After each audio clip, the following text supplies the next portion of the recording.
ছয় বল থেকে 17।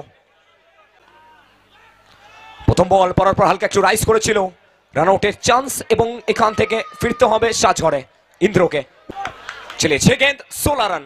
स्ट्राइक पे अभय प्रसाद। चलिए पहला गेंद और पहले ही गेंद से अभय ने अपने बल्ले को फेंका है। जनाब ये मैदान मेरा है और राजा की तरह वापसी करता हुआ। आखिरी 5 गेंद 5 पे 12। अभय प्रसाद द बाहुबली अब पहले गेंद से चौका आया है, ठीक उसके बाद सज्जान ने कमबैक किया है। चलिए 4 गेंद 12 रन सभी। इस मर्तबा अभय प्रसाद, अरे जनाब क्यों कहा जाता है, पिछला वाला ट्रेलर था, ये वाला पिक्चर है। सज्जान 3 गेंद 8 रन। इस मर्तबा ये डॉट है, ये डॉट बॉल है। आखिरी 2 गेंद पर 8 रन। इस मर्तबा एक और बार अभय प्रसाद। जनाब इतिहास सिर्फ किताबों में लिखा नहीं जाता है।